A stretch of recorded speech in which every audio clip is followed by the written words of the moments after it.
Hello दोस्तों, कैसे हैं आप सब। आज हम पढ़ेंगे fstab फाइल के बारे में कि fstab फाइल क्या होता है, कैसे वर्क करता है।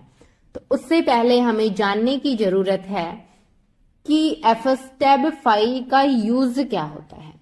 तो जब भी हम पार्टीशन करते हैं कि हमने एक हार्ड डिस्क क्रिएट किया, पार्टीशन किया किसी, जो हमारा जितने भी जीबी का स्टोरेज है उसका हम, जो हमारी हार्ड डिस्क है उसको हम डिवाइड कर देते हैं अलग अलग पार्ट्स में, उसे हम पार्टीशन कहते हैं।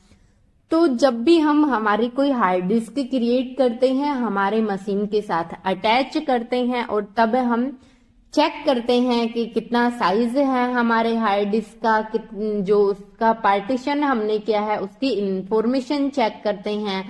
तो वो किस कमांड से चेक करते हैं वो भी हम देखेंगे। तो उससे पहले हमें, जब इसके लिए हम यूज करते हैं fdisk कमांड का, तो फर्स्ट ऑफ ऑल fdisk जो कमांड है वो क्या होता है। fdisk command is a command line utility used for disk partitioning on Linux system. It allows users to create, delete and manage disk partition on a hard drive. It means जब भी हम partition create करते हैं तो उसको delete करना हो या फिर मैनेज करना हो तो उस पार्टीशन को हम fdisk कमांड की हेल्प से करते हैं। अभी उसकी ऑल ओवर डिटेल्स हमें देखनी हो तो हम किससे देखते हैं, या तो हम lsbl के कमांड का यूज करते हैं या फिर हम fdisk कमांड का यूज, fdisk-l कमांड का यूज करते हैं, जो डिटेल्स के साथ हमें दिखाता है। तो जो lsbl के है, यहाँ पे हमारे जो डिवाइस, जो हमने हार्ड डिस्क, जो हमने पार्टीशन क्रिएट किए हैं अलग अलग, उनके नेम होते हैं। यह उसका साइज होता है कि वो किस टाइप का है, हमारा रोम, डिस्क, पार्ट, तो उसके जो टाइप हैं वो दिखाता है और यहाँ पर हमारा माउंट पॉइंट दिखाता है। तो बेसिकली ये दिखाता कैसे है गाइज, जैसे कि हमारा, हमने कोई भी पार्टीशन, कोई भी हार्ड डिस्क क्रिएट की, उसको हमने मशीन के साथ अटैच किया। जब भी हमें उसको देखना होता है तो हम एक कमांड का यूज करते हैं df-h, जो हमें प्रॉपरली दिखाता है ये हमारा फाइल सिस्टम हो जाता है, ये साइज कितना यूज्ड है, अवेलेबल है या कहाँ पर माउंट है। तो इस तरीके से हम df-h से भी देखते हैं।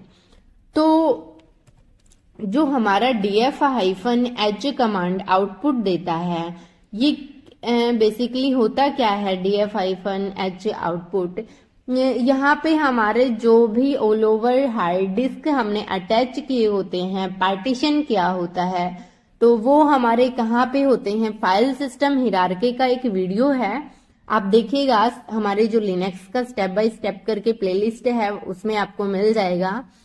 उसमें मैंने पूरा ऑल ओवर समझाया हुआ है कि हमारा फाइल सिस्टम कैसे होता है, कहाँ किस डायरेक्टरी में क्या इंफॉर्मेशन स्टोर होती है, कौन कौन सी फाइल्स स्टोर होती हैं। तो गाइज प्लीज इस वीडियो को देखने से पहले आप फाइल सिस्टम हिरार्की का नॉलेज होना बहुत इम्पोर्टेंट है, तो आप प्लेलिस्ट में जाकर देख सकते हैं अगर किसी को पढ़ना हो तो हमारा जो /dev होता है, इसके अंदर हमारे हार्ड डिस्क वगैरह जो हमने स्वैप पार्टीशन किया, हमने लॉजिकल पार्टीशन की, या फिर हमने जो नॉर्मल हमारा प्राइमरी पार्टीशन होता है वो क्रिएट किया, तो वो हमारे /dev के अंदर जाकर क्रिएट होते हैं। तो अगर हम मान लीजिए हमने कोई हार्ड डिस्क क्रिएट की, अटैच की, देन वो हमें इस तरीके से दिखाता है, जैसे /dev और उसका नेम SDF करके दिखाता है या फिर XVDF करके दिखाता है। तो इस तरीके से दिखाता है और हम उसको कहाँ माउंट करते हैं। तो माउंट कैसे करते हैं हम कोई भी पार्टीशन को, तो माउंट कमांड से करते हैं, माउंट स्पेस /dev/ जो भी हमारे पार्टीशन का इस तरीके से जो नेम होता है उस नेम को देते हैं। देन हम स्पेस और डेस्टिनेशन, जैसे कि हमें कहाँ माउंट करना है, नॉर्मली हमने फाइल सिस्टम में बताया है कि हम मेनली यूज करते हैं, हम /mnt कमांड का यूज करते हैं माउंट के लिए। तो हम जो भी यहाँ हमें पर्टिकुलर डायरेक्टरी में माउंट करना हो तो हम वहां पर कर सकते हैं। तो वो हम डेस्टिनेशन देते हैं। इस तरीके से जब हम माउंट कमांड की हेल्प से माउंट करते हैं, माउंट करने का मतलब होता है कि हम किसी भी हार्ड डिस्क को क्रिएट कर लिया, अटैच कर लिया, उसके बाद जब तक उसमें हम वर्क नहीं कर सकते तब तक कि हम उसको माउंट नहीं करते हैं। जैसे ही हम उसको माउंट करते हैं, फाइल सिस्टम देते हैं। फाइल सिस्टम कैसे दिया जाता है वो भी हम पढ़ेंगे कि हमारे जो कौन कौन से फाइल सिस्टम होते हैं, तो और वो कौन कौन से देते हैं, कैसे चेक करते हैं, वो भी हम देखेंगे। तो जब हम माउंट कमांड की हेल्प से माउंट करते हैं गाइस, तो वो एक टेम्परेरी बेस माउंट होता है कि हम माउंट करने के बाद जब भी हमारे सिस्टम को रिस्टार्ट करते हैं तो वो वहां से हट जाता है, रिमूव हो जाता है। तो जब भी हमें किसी भी हार्ड डिस्क को, किसी भी पार्टीशन को परमानेंट माउंट करना होता है तो हम कहाँ करते हैं? एफएस टैब फाइल में करते हैं। कहाँ करते हैं? एफएस टैब फाइल में। एफएस टैब फाइल क्या होता है कि जब भी हमें परमानेंट माउंट करना होता है तो हमें वहां पे कॉन्फ़िगर करना होता है। तो अब कॉन्फ़िगरेशन फाइल कहाँ स्टोर होती हैं? तो जिसको भी पता होगा, जिन्होंने फाइल सिस्टम हिरार्की के बारे में पढ़ा होगा उनको पता होगा। अदरवाइज जिनको नहीं पता है कि हमारी कॉन्फ़िगरेशन फाइल स्टोर कहाँ होती हैं, हमारे जो डिवाइसेस हैं, हार्ड डिस्क हैं, वो ऑल ओवर कहाँ स्टोर होते हैं, तो प्लीज आप वो वीडियो जाकर जरूर देखिएगा। तो ये हमारे स्टोर होते हैं /etc करके एक डायरेक्टरी होती है जिसको हम बोलते हैं कि इसमें all over configuration file store होती हैं।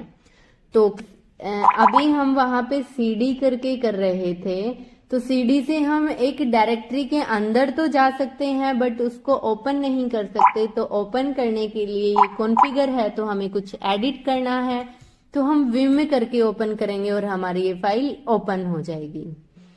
तो इस तरीके से हम एफएस टैब फाइल को देखते हैं। तो इसमें जो एफएस टैब फाइल है हमारा, ये इसमें कितने फील्ड होते हैं? एफएस टैब फाइल में 6 फील्ड होते हैं। 6 फील्ड कैसे होते हैं?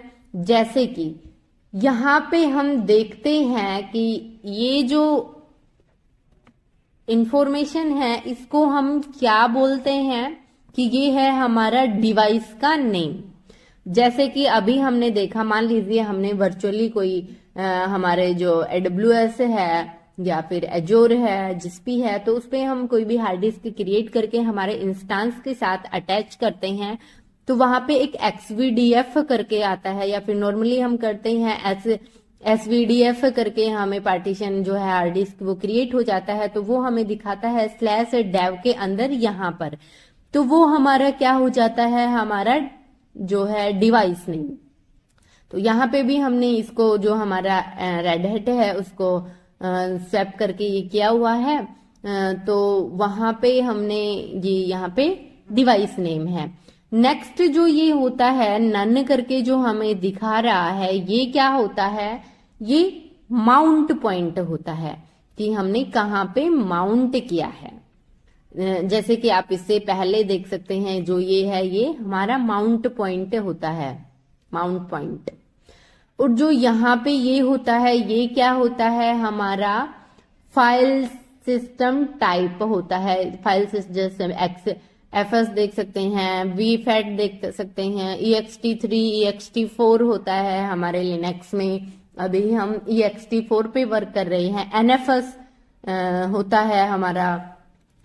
तो ये हमारे यहाँ पे होता है फाइल सिस्टम टाइप। देन उसके बाद जो ये होता है डिफॉल्ट्स करके हमें दिखाता है, ये हमारा माउंट ऑप्शन होता है। 4th फील्ड क्या होता है? Mount option.